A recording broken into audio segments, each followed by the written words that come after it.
সুপ্রিয় দর্শক, আসসালামু আলাইকুম। আর বরাবরের মতো সর্বশেষ আপডেট জানাতে আপনাদের পাশে আমি সাইমন সুজন। নতুন পরমাণু কৌশলে ডক্টর ইউনুস, সমরাষ্ট্রের জোট গড়ছে বাংলাদেশ ও পারমাণবিক শক্তিধর পাকিস্তান, বিকল্প সামরিক জোট খুঁজছে বাংলাদেশ। সাম্প্রতিক সময়ে দুটি গুরুত্বপূর্ণ ঘটনা ঘটেছে। ডক্টর ইউনুস আবারও ভারতের উদ্দেশ্যে কড়া বার্তা দিয়েছেন নিউ ইয়র্কে। দক্ষিণ এশিয়ার ভূ রাজনীতির হালচাল খুব দ্রুতই বদলাতে শুরু করেছে। ভূ রাজনীতির ক্ষেত্রে আরও এক গুরুত্বপূর্ণ মোড় নিয়েছে পাকিস্তান সৌদি আরব প্রতিরক্ষা চুক্তি। এটি একটি সাধারণ দ্বিপাক্ষিক সহযোগিতা চুক্তি নয়। বিভিন্ন আন্তর্জাতিক বিশ্লেষকদের মতে এর কাঠামো অনেকটা নেটো ধাঁচের। এই চুক্তির মূল কথা হলো, যদি এক দেশের উপর হামলা হয় তবে অন্য দেশ সেটিকে নিজেদের উপর আক্রমণ হিসাবে গণ্য করে নিবে। অর্থনৈতিকভাবে দুর্বল পাকিস্তানের জন্য এই চুক্তি সৌদি আরবের বিশাল আর্থিক ও জ্বালানি নিরাপত্তা নিশ্চয়তা, আর সৌদি আরবের জন্য এটি পারমাণবিক শক্তিধর পাকিস্তানের নিরাপত্তা গ্যারান্টি। এখন প্রশ্ন হল, দক্ষিণ এশিয়ার এই পরিবর্তিত সমীকরণে বাংলাদেশের কৌশলগত অবস্থান কি হওয়া উচিত?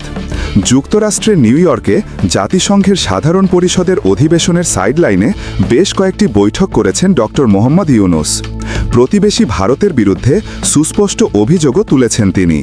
পাকিস্তানের প্রধানমন্ত্রীর সাথে বৈঠকে সার্ককে পুনরুজ্জীবিত করার উপর জোর দিয়েছেন তিনি এবং বিকল্প হিসাবে আসিয়ানে যোগদানের আগ্রহ প্রকাশ করেছেন ডক্টর ইউনুস। এই দুটি ঘটনায় বাংলাদেশের কৌশলগত পররাষ্ট্র নীতিতে এক বিশাল প্রশ্নচিহ্ন এঁকে দিয়েছে। ভারতের সঙ্গে সম্পর্ক খারাপ হওয়ার এই নাজুক মুহূর্তে জাতীয় নিরাপত্তা ও কৌশলগত স্বার্থ রক্ষায় বাংলাদেশের কী করা উচিত হবে?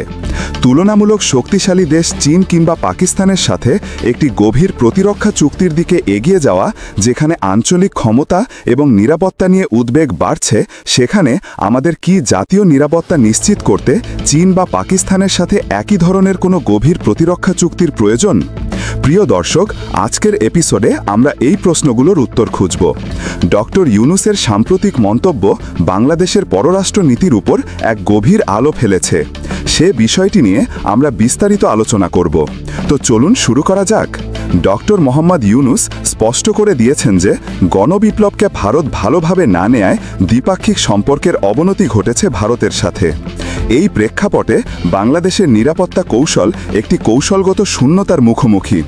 যখন আপনার নিকটতম এবং শক্তিশালী প্রতিবেশী অসন্তুষ্ট, তখন নিজেদের নিরাপত্তা নিশ্চিত করতে অন্য কোনো শক্তিশালী দেশের দিকে ঝুঁকে পড়া কি অপরিহার্য নয়? ডক্টর ইউনুসের আরও দুটি গুরুত্বপূর্ণ বক্তব্য ছিল সেখানে। একটি হল সার্কের নিষ্ক্রিয়তা। তিনি অভিযোগ করেছেন একটি দেশের, অর্থাৎ তিনি ভারতকে বুঝিয়েছেন পরোক্ষভাবে, রাজনীতির সাথে ফিট না হওয়ায় সার্ক অকার্যকর হয়ে আছে। 2016 সালে উরি হামলার জিরে পাকিস্তানে অনুষ্ঠিত সার্ক সম্মেলনে ভারত যেতে অস্বীকৃতি জানালে এই জোটটি তখন থেকেই স্থবির হয়ে পড়ে। ভারত এখন পাকিস্তানকে বাদ দিয়ে বিমস্টেকের ওপর বেশি গুরুত্ব দিচ্ছে। আর দ্বিতীয়টি হল আসিয়ানে যোগদানের আগ্রহ প্রকাশ করেছেন তিনি। সার্কের বিকল্প হিসাবে ডক্টর ইউনুস এশিয়ার প্রভাবশালী জোট আসিয়ানে যোগদানের আগ্রহ দেখিয়েছেন খুব বেশি করে। এই সমস্ত ইঙ্গিত দিচ্ছে যে বাংলাদেশ তার ঐতিহ্যগত আঞ্চলিক বৃত্ত থেকে বের হয়ে এসে নতুন কৌশলগত পথ খুঁজে বেড়াচ্ছে। আর এই পথ খোঁজার অর্থই হল নিরাপত্তা নিশ্চিত করতে চীন বা পাকিস্তানের সাথে সামরিক সম্পর্কের বিষয়টি গভীরভাবে বিবেচনা করা। প্রিয় দর্শক, পাকিস্তান সৌদি আরবের চুক্তির মূল তাৎপর্য নিয়ে আমরা একটু আলোচনা করি। এই চুক্তি একটি সাধারণ সামরিক সহযোগিতা নয়। এর মূল দিকগুলো হল নেটো ধাঁচের প্রতিশ্রুতি। যে কোনো এক দেশের ওপর হামলা হলে অন্য দেশ সেটিকে নিজেদের ওপর আক্রমণ হিসাবে গণ্য করবে। এটি সামরিক নিশ্চয়তার চূড়ান্ত একটা রূপ।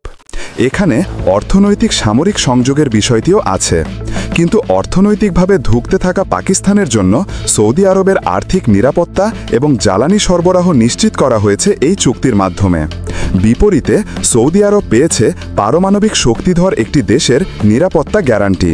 প্রিয় দর্শক, এই চুক্তি আমাদের শেখায় যে প্রতিরক্ষা চুক্তি কেবল অস্ত্র কেনাবেচার মধ্যেই সীমাবদ্ধ নয়। এটি গভীর অর্থনৈতিক আর কৌশলগত স্বার্থের বন্ধনও তৈরি করে।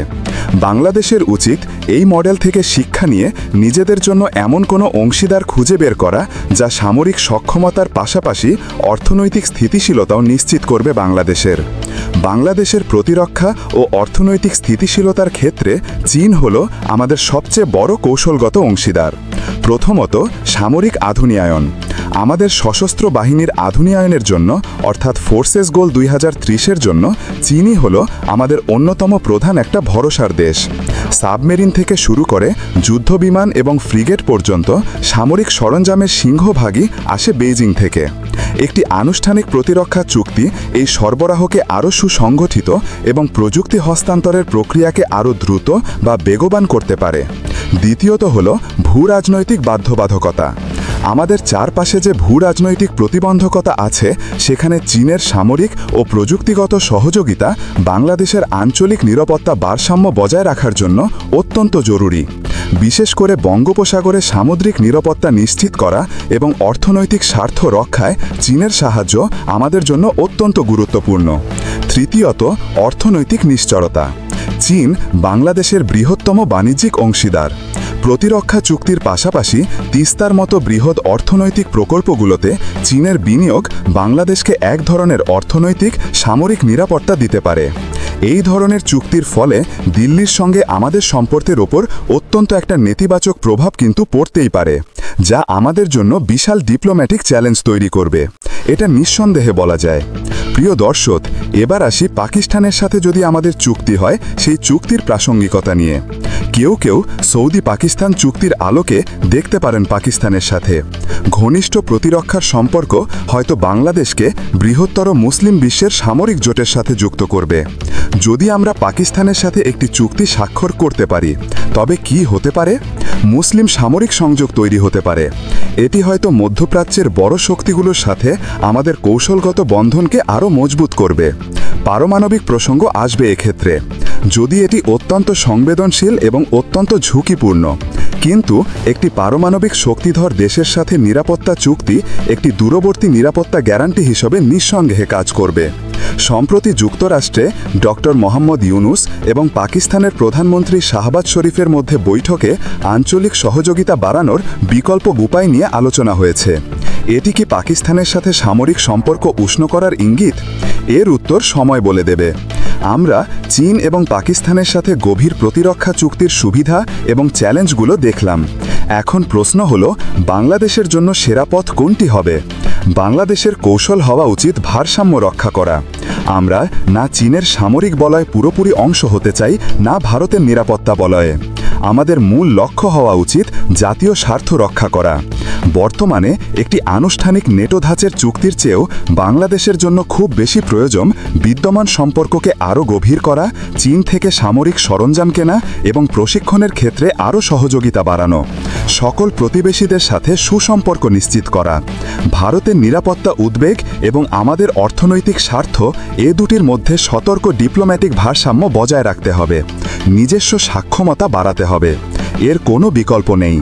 কোনো চুক্তির ওপর পুরোপুরি নির্ভরশীল না থেকে নিজেদের সামরিক সক্ষমতা এবং প্রতিরক্ষা বাজেট নিঃসন্দেহে বাড়াতে হবে। সৌদি আরব বা পাকিস্তানের মডেল নয়, বরং আমাদের নিজেদের ভূরাজনৈতিক বাস্তবতার ওপর ভিত্তি করে একটি স্বাধীন এবং ভারসাম্যমূলক সামরিক কৌশল তৈরি করা অত্যন্ত প্রয়োজন। সামরিক চুক্তির মতো বড় পদক্ষেপ বর্তমানে বাংলাদেশের জন্য এর সুবিধার চেয়ে অনেক বেশি সংকটও তৈরি করতে পারে। আপনাদের কি মনে হয় দর্শক, আমাদের কি কোনো সামরিক জোটে যাওয়া উচিত? ভিডিওটি ভালো লাগলে একটা লাইক দিয়ে চ্যানেলটি সাবস্ক্রাইব করা আমাদের পাশে থাকুন। আজ এ পর্যন্তই। ভালো থাকুন, সুস্থ থাকুন। চ্যানেলটি সাবস্ক্রাইব করে আমাদের পাশেই থাকুন। আল্লাহ হাফেজ।